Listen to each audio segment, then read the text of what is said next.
ओम नमः शिवाय। हर हर महादेव। जय शिव शंभू। दोस्तों, आज मैं 16 सोमवार की व्रत की कथा लेकर आई हूँ, आपको सुनाने वाली हूँ। तो चलिए कथा शुरू करते हैं।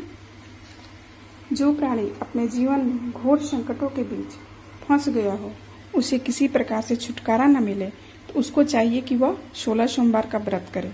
भगवान शंकर की कृपा से थोड़े ही समय में उसके सब संकट दूर हो जाते हैं। चलिए आइए शुरू करते हैं कथा। सोमवार का व्रत वैशाख, सावन, मार्गशीर्ष, कार्तिक मास में प्रारंभ किया जाता है। साधारणतः श्रावण मास में सोमवार व्रत का विशेष लाभ है। उसी दिन व्रत प्रारंभ करना चाहिए। व्रत करने वाले भक्तगण को चाहिए प्रातः काल की काले तिल का तेल लगाकर स्नान करें, श्वेत वस्त्र वहन कर मृग चर्म या कुश के आसन पर बैठें, सामने शंकर भगवान की मूर्ति तथा साथ में बने यंत्र को ताम्रपात्र पर खुदवाकर सामने रखें, चंदन, अक्षत, सफेद फूल, धूप, दीप, भांग तथा काली मिर्च आदि से पूजन करें। शिव जी का ध्यान करते हुए निम्न मंत्र पढ़कर समर्पण करें। कर्पूर गौरम करुणावतारम संसार सारम भुजगेंद्रहारम सदा वसंतम हृदयारविंदे भवम भवानी शरितम नमामि। इसके बाद कथा का पाठ करें। पाठ के अंत में रुद्राक्ष की माला से ओम नमः शिवाय का 108 बार जाप करें। अंत में शिव भगवान की आरती उतारें। इस प्रकार शिव पार्वती की पूजा करनी चाहिए। चलिए कथा शुरू करते हैं। एक समय श्री महादेव जी पार्वती जी के साथ भ्रमण करते हुए मृत्युलोक में अमरावती नगरी आए। वहां के राजा ने सुंदर शिव जी का मंदिर बनवाया। शंकर जी वहीं ठहरने लगे। एक दिन पार्वती जी शिव से बोली, नाथ आओ चौसर खेलें। खेल प्रारंभ हुआ। उसी समय पुजारी जी पूजा करने आए।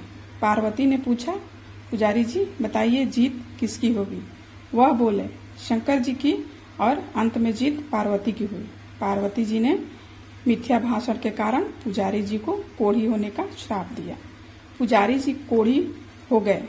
कुछ साल बाद अप्सराएं पूजन के लिए आई। पुजारी जी से कोढ़ी होने का कारण पूछा। पुजारी जी ने सब बात बतला दी। अप्सराएं बोली, पुजारी जी तुम 16 सोमवार का व्रत करो, महादेव जी तुम्हारा कष्ट दूर करेंगे।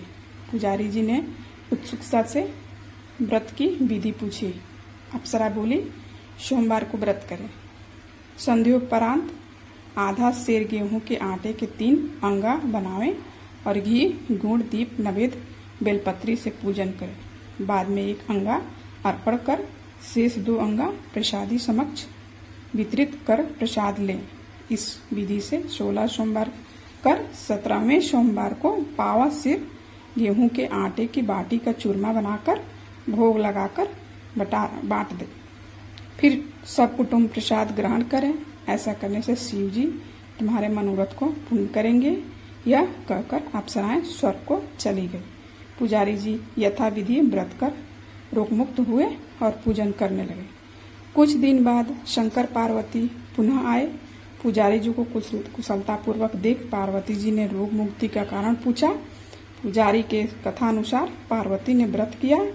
फलस्वरूप अप्रसन्न कार्तिकेय जी माता के आज्ञाकारी हुए। कार्तिकेय जी ने भी पार्वती से पूछा कि क्या कारण है कि मेरा मन आपके चरणों में लगा।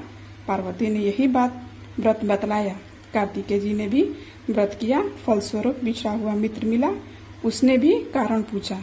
बताने पर विवाह की इच्छा से यथाविधि व्रत किया। फलतः वह विदेश गया। वहां राजा की कन्या का स्वयंवर था। राजा का प्रण था कि हथनी जिसको माला पहनाएगी उसी के साथ पुत्री का विवाह होगा। यह ब्राह्मण भी स्वयंवर देखने की इच्छा से और जाकर बैठ गया। हथनी ने माला इसी पंडित को पहनाई। धूप धाम से विवाह हुआ। तत्पश्चात दोनों सुख से रहने लगे। एक दिन राजकन्या ने पूछा, नाथ आपने कौन सा पुण्य किया जिसे राजकुमारों को छोड़ हथनी ने आपका वर्णन किया? ब्राह्मण ने 16 सोमवार का व्रत सविधि बताया। राजकन्या ने सत्यपुत्र प्राप्ति के लिए व्रत किया और सर्वगुण संपन्न पुत्र प्राप्त किया और बड़ा होने पर पुत्र ने पूछा, माताजी, किस पुण्य से मेरी प्राप्ति आपको हुई? राजकन्या ने सविधि 16 सोमवार व्रत को बतलाया। पूज्य राज की कामना से व्रत करने लगा। उसी समय राजा के दूतों ने आकर उसको राजकन्या के लिए वर्णन किया। आनंद से विवाह संपन्न हुआ। राजा के देवलोक होने पर ब्राह्मण कुमार को गद्दी मिली, फिर भी वह इस व्रत को करता रहा।